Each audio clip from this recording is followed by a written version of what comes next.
Le thème de ce matin, cher ami, le pont qui mène à Christ.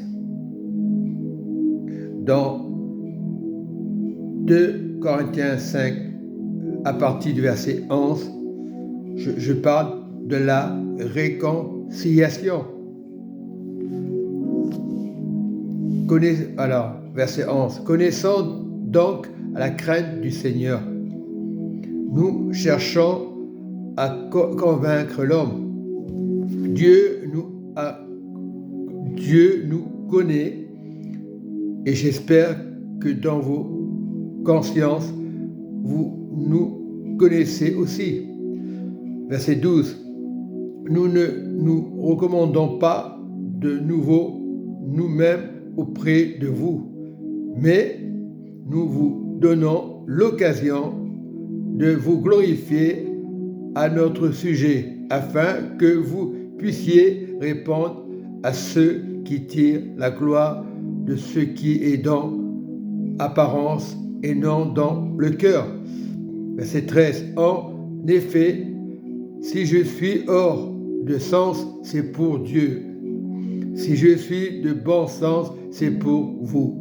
Car l'amour de Christ nous presse, parce que nous estimons que si un seul est mort pour nous tous donc sont morts. Verset 15. Et qui est mort pour nous, afin que ceux qui vivent ne vivent plus pour eux-mêmes, mais pour celui qui est mort et ressuscité pour eux. Ainsi, dès maintenant, nous ne connaissons personne selon la chair. Et si nous avons connu Christ selon la chair, maintenant, nous ne le connaissons plus de cette manière.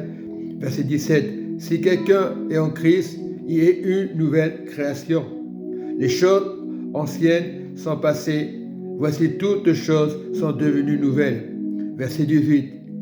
Et tout cela vient de Dieu, qui nous a réconciliés avec lui par Christ et qui nous a donné le ministère de la réconciliation, car Dieu était en Christ, réconciliant le monde avec lui-même en imputant point aux hommes leur offense, et il a mis en nous la parole de la réconciliation. Verset 20. Nous faisons donc les fonctions d'ambassadeurs pour Christ, comme si Dieu exhortait par nous vous en suppliant au nom de Christ, soyez réconciliés avec Dieu. Celui qui n'a point connu le péché, il l'a fait devenir péché pour nous, afin que nous devenions en lui justice de Dieu. Je te prie, Saint-Esprit, par ta parole, Saint-Esprit, aide-moi à m'exprimer selon ta parole, Saint-Esprit, que ce ne soit pas de ma bouche, que ce ne soit pas de mon cœur, que ce soit la pensée de Dieu.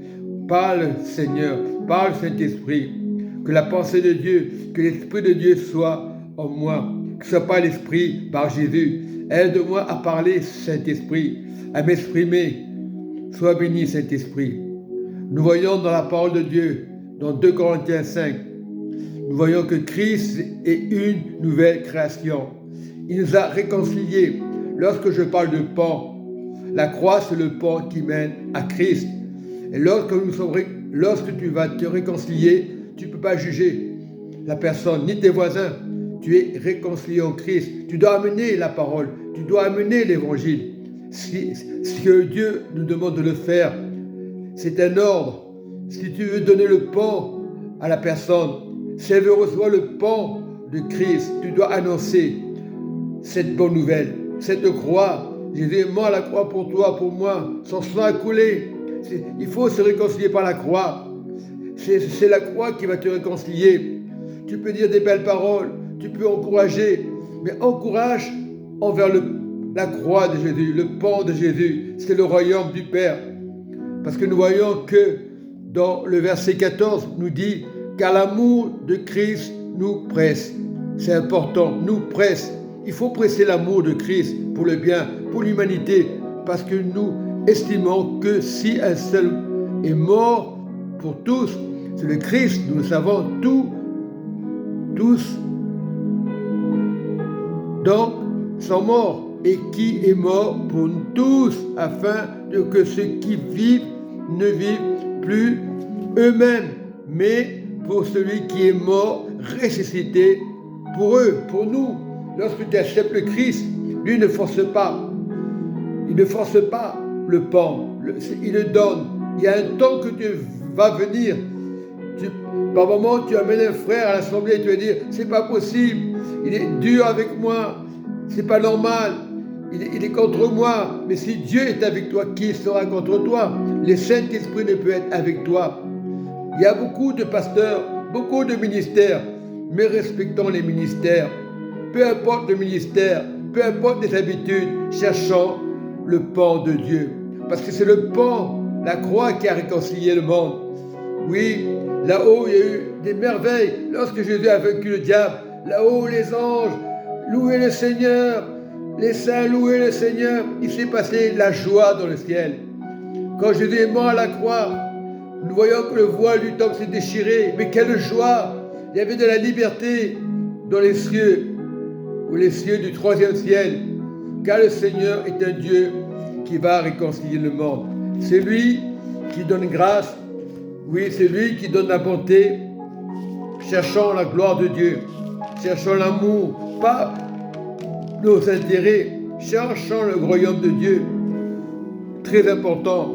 Et lorsque vous priez le Notre Père, ce n'est pas une habitude, Matthieu 6, à partir du verset 9. Voici comment vous devez prier. Notre Père qui est aux cieux.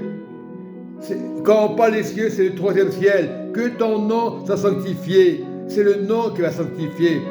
Ce n'est pas toi, ce n'est pas Richard, ce n'est pas le pasteur. C'est le nom de Dieu qui va sanctifier. Que ton règne vienne. C'est parce que c'est le règne de Dieu. Que ta volonté soit faite sur la terre, au ciel. Parce que Dieu est partout. Il dit, il parle du deuxième ciel. Sur la terre, au ciel. Voilà. Mais nous savons que la croix, c'est le ciel, c'est le royaume de Dieu. C'est l'amour de Dieu. Lorsque tu acceptes Jésus, tu es déjà dans le pan de Dieu. Mais il faut accepter de tout son cœur. Comme les chrétiens sont découragés, c'est pas grave. Mais si tu es découragé, Dieu va te relever. Donne-nous aujourd'hui, notre pain, c'est la parole quotidienne de tous les jours. C'est la parole, on parle du pain, c'est la parole de Dieu. Et plus, verset 12, plus loin, pardonne-nous nos offenses, comme nous aussi nous pardonnons à ceux qui nous ont offensés. Jésus a dit, pardonne-leur, car ils ne savent pas ce qu'ils font. Il faut pardonner. C'est dur de pardonner, c'est dur d'oublier, mais il faut pardonner. Ne cherche pas à comprendre. Ne vous enduis pas en tentation, toutes les tentations, tout ce que nous faisons de mal. Oublions ça, mais délivre-nous du diable, du malin. C'est pareil, le malin, il essaie de nous décourager. Et plus loin, car c'est à toi qu'appartient, à Dieu qu'appartient, pas au diable, à Dieu qu'appartient, dans tous les siècles, le règne, la puissance et la gloire, ainsi soit-il. Amen. Amen. C'est ainsi que Dieu le fait. Et dans verset 14, toujours dans notre Père, si vous pardonnez aux hommes leur offense, votre Père céleste vous pardonnera aussi. Mais si c'est difficile, pardonne. Ne cherche pas à comprendre. Mais si vous ne pardonnez pas aux hommes, votre Père ne vous pardonnera pas non plus vos offenses. Voilà, et c'est important de pardonner. C'est dur, je ne vous dis pas, c'est pas facile, mais il faut pardonner. Il faut casser la gangrène. Mais si la personne t'a fait du tort, mais si la personne t'a ignoré, pardonner, afin que la personne s'approche vers toi, afin que la personne soit réconciliée. Mais si la personne est timide, mais si la personne est réservée, pardonnez. Ne regarde pas le défaut de la personne dans l'église, pardonne. Et un jour ou l'autre, tu verras, la personne va te parler. Le pardon, c'est important. Voilà. Nous savons que la croix, c'est important. Que quand je parle de croix, c'est le pan de Dieu. Et lorsque dans le pan de Dieu, le pan ne sera jamais ébranlé. Tu auras des persécutions et tu seras sur le pont. On va dire, pour qui se prend celui-là, tu seras sur le pont de Dieu. Parce que le pont de Dieu ne peut pas être mitraillé.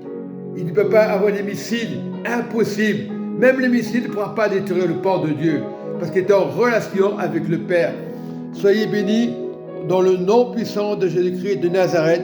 Jésus vous aime. Amen et amen.